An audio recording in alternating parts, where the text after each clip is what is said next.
ప్రభునందు ప్రియమైన శ్రోతలకు వందనములు. ఈ పోడ్కాస్ట్ కార్యక్రమం నాకు స్వాగతం. మీ అందరి కొరకు ఈ కార్యక్రమమును ప్రసారం చేయుచున్నాం. విని దైవాశీస్సులు పొందుకోగలరు. ప్రియమైన శ్రోతలందరికీ ప్రభువైన యేసుక్రీస్తు ప్రశస్తమైన నామంన శుభములు. ఈ వారమంతా మనము లూకా సువార్త 19వ అధ్యాయంలో 1 నుండి 10 వచనములలో కనిపించే సుంకపు గుత్తదారుడు అయిన జక్కయ్య అనే వ్యక్తి యేసు ప్రభువును చూడగోరడం, ఆ సమయంలో జరిగిన సంఘటనలు, యేసు ప్రభువును కలిసిన పిమ్మట జక్కయ్యలో కలిగిన పరివర్తన, ఈ మొత్తం అంశంలో మనం నేర్చుకోవలసిన విషయములు ప్రతిరోజు కొన్ని వచనములు ధ్యానించడం ద్వారా నేర్చుకుందాం. ఈనాటి మన ధ్యానాంశం ఆసక్తి క్రీస్తును కలిసినప్పుడు, వెన్ క్యూరియాసిటీ మీట్స్ క్రైస్ట్. లూకా సువార్త 19వ అధ్యాయం 1 నుండి 4 వచనములు చదివినప్పుడు, యేసు ప్రభువు ఎరికో పట్టణం గుండా వెళ్తుండగా సుంకపు గుత్తదారుడును ధనవంతుడునైన జక్కయ్య యేసు ఎవరో అని చూడగోరెను, కాని పొట్టివాడైనందున జనులు గుంపు కూడి ఉన్నందున చూడలేకపోయాను. కనుక యేసు రానయ్యున్న త్రోవలో అతడు ముందుగా పరిగెత్తి ఆయనను చూచుటకు ఒక మేడి చెట్టు ఎక్కెను. జక్కయ్య పొట్టివాడు, ప్రధాన సుంకరుడు, ధనవంతుడు. అయితే అతని వృత్తి కారణంగా సమాజంలో తృణీకరింపబడినవాడు. యేసును చూడాలని కోరుకున్నాడు, కానీ తన పొట్టితనము మరియు జనసమూహం కారణంగా చూడలేక ఒక మేడి చెట్టెక్కాడు. ఇవ్వబడిన ధ్యానాంశం నుండి కొన్ని ముఖ్యమైన అంశములు తెలుసుకుందాం. మొదటిది, ఆసక్తి అనేది తెలుసుకోవడానికి, వెదకడానికి, కనుగొనడానికి దేవుడు ఇచ్చిన ఒక సహజమైన కోరిక. ఆరోగ్యకరమైన ఆసక్తికి ఒక ఉదాహరణ అపోస్తలుల కార్యములు 17:11లో బెరయ సంఘం వారు పౌలు శీలలు బోధించిన వాక్యం అంగీకరించి ఆసక్తితో ప్రతిరోజు లేఖనాలను పరిశీలించారు. జక్కయ్య విషయంలో కూడా యేసును చూడాలనే ఆసక్తి అతనిని చెట్టెక్కేలా చేసింది. రెండవ అంశం, ఆసక్తి మన అవసరాలను బయటపెడుతుంది. సమాజంలో జక్కయ్యకు ఉన్న స్థానం, సంపద అతనికి తృప్తిని ఇవ్వలేకపోయాయి. జక్కయ్య యొక్క ఆసక్తి అతని అంతరంగంలోని లోతైన అవసరాన్ని బయటపెట్టింది. ఆసక్తి మన హృదయంలోని ఒంటరితనం, అపరాధ భావన, అర్థవంతమైన జీవితం కోసం తపన వంటి ఖాళీలను వెలుగులోనికి తెస్తుంది. కీర్తనలు 139, 23, 24 వచనముల ప్రకారం దేవుడు మన హృదయాలను పరిశోధిస్తాడు. మన ఆసక్తులను, మన ఆధ్యాత్మిక అవసరాలను గుర్తించడానికి దేవుడు ఇచ్చిన అవకాశాలుగా చూడాలి.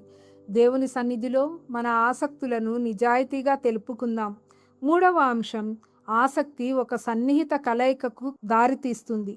జక్కయ్య చెట్టెక్కినందువలన యేసు అతనిని గమనించి స్వయంగా ఆయనే, జక్కయ్య త్వరగా దిగిరా, ఈరోజు నేను నీ ఇంట ఉండవలసి ఉన్నది అని పిలిచాడు. ఆసక్తితో తనను వెదుకుతున్న వారిని యేసు ప్రభు తప్పకుండా కలుస్తాడు. ఆ కలయికలో ముందు అడుగు కూడా యేసే వేస్తాడు. యోహాను సువార్త 6:44లో తండ్రి ఆకర్షించని ఎడల ఎవడునూ నా యొద్దకు రాలేడు అని యేసు చెప్పాడు. కాబట్టి ఆసక్తి కలిగినప్పుడు బైబిల్ అధ్యయనానికి హాజరు కావడం, వాక్యధ్యానం చేయడం, లేదా నిజాయితీతో కూడిన చిన్న ప్రార్థన చేయడం వంటి చిన్న విశ్వాసపు అడుగులు వేయడం ద్వారా మన ఆసక్తిని దేవుని ముందు ఉంచుదాం. నాలుగవ అంశం, ఆసక్తితో కూడిన కలయిక మార్పును తెస్తుంది. జక్కయ్య యేసును సంతోషంతో ఆహ్వానించాడు. జక్కయ్య యొక్క ఆసక్తి క్రీస్తును కలిసినప్పుడు అది పశ్చాత్తాపం, పునరుద్ధరణ, రక్షణకు దారితీసింది. తర్వాత పశ్చాత్తాపంతో తన తప్పులకు నష్టపరిహారం కూడా ఇచ్చాడు. 2 కొరింథీ 5:17 ప్రకారం ఎవడైనను క్రీస్తునందు ఉన్న ఎడల వాడు నూతన సృష్టి. ఆసక్తి కలయికకు దారితీస్తే ఆ కలయిక క్షమాపణ, ఉదారత, మారిన ప్రాధాన్యతలు వంటి మార్పులను కూడా తీసుకురావడానికి సిద్ధంగా ఉంటుంది. కాబట్టి ఆసక్తి విశ్వాసానికి విరుద్ధం కాదు. అది దేవుడు మనుషులను తన వైపుకు ఆకర్షించే ద్వారం కావచ్చు. జక్కయ్య చెట్టెక్కిన సంఘటన మనకు చూపించేది ఏమిటంటే, సాధారణ ఆసక్తి కూడా యేసుతో అసాధారణమైన కలయికకు, మారిన జీవితానికి దారి తీయగలదు. జక్కయ్యలో ఉన్న ఆసక్తి ఆయనను చెట్టు వరకు తీసుకువెళ్ళింది, చెట్టెక్కించింది. కృప అతనిని యేసు దగ్గరకు తీసుకువచ్చింది. కానీ యేసుతో జరిగిన కలయిక అతని జీవితాన్నే మార్చివేసింది. మనలో ఆసక్తి ఉంటే దానిని బట్టి సిగ్గుపడనవసరం లేదు. దానిని యేసు వైపు నడిపించినప్పుడు ఆయనే ముందడుగు వేసి మన చేయి అందుకుని ఆదరణను కలిగిస్తాడు. ప్రార్థన చేసుకుందాం. కృపా కనికరములు కలిగిన మా పరమ తండ్రి, ఆసక్తితో వెదకుతున్న హృదయాలను కలుసుకొని తగిన ధైర్యము, నడిపింపును ఇచ్చి వారికి కావలసిన ఆదరణను, సమాధానంను అనుగ్రహించుము. అలాంటి వారిని ప్రేమతో స్వీకరించడానికి సంఘాన్ని కూడా తగిన విధంగా సిద్ధపరచమని యేసునామంలో అడుగుచున్నాము తండ్రి. ఆమెన్. ఈ కార్యక్రమమును గూర్చి మీ సలహాలు మరియు మీ ప్రార్థనా అవసరతల కొరకు మమ్మను సంప్రదించవలసిన మా ఫోన్ నంబర్ 948585085039 మరియు email ID info@fibaonline.org.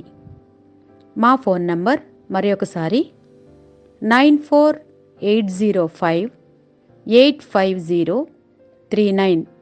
Email ID info@fibaonline.org.